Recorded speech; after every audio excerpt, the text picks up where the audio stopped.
Ndabasuhuje mwe mwese mukurikira Zipfa 4 TV. Urayibona iyi ngiyi ni kwa yanzu ndende kabisa yo mu mujyi wa Kigali, urabona ko abantu bayikoreramo birunze hanze, ntabwo bari gukoreramo. Nta yindi mpamvu rero no kwera yuko kubwo ku munsi w'ejo hagwaga imvura harimo n'umuyaga mwinshi hano mu mujyi wa Kigali.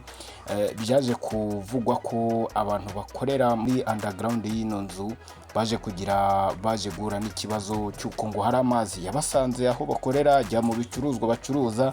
Abenshi bakavuga ko ndetse aya mazi aya mazi ngo yaje afite impumuro itari nziza. Abenshi bakavuga ko ashaka kuba yaramanukanye n'imyanda ikabije cyane. Urayibona ni uku nguku ubundi iyi nzu iteye, ni inzu ndende hano mu gihugu cy'u Rwanda, mu gihe wenda hagiye izindi zicyubakwa zizayisumba, ariko iyi niyo nzu ya mbere hano mu gihugu cy'u Rwanda.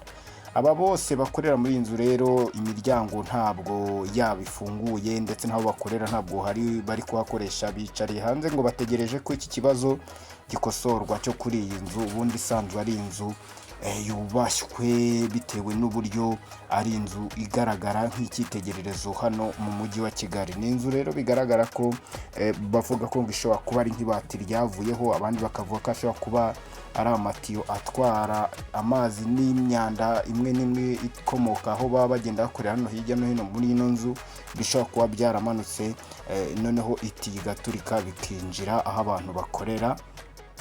Abantu rero bakaba bakomeje hano kwibaza ngo ukuntu ngo iyi nzu yabo ngo iki kibazo ngo bagiye bakivuga ariko ngo ntigikosorwe, bakaba ndetse bari kuvuga ko bashaka ko babakosorera iki kibazo, ubundi bagakomeza bagakorera mu nzu imeze neza nk'uko nabo babyifuza. Ngiyo rero niyo City Tower, inzu ndende hano.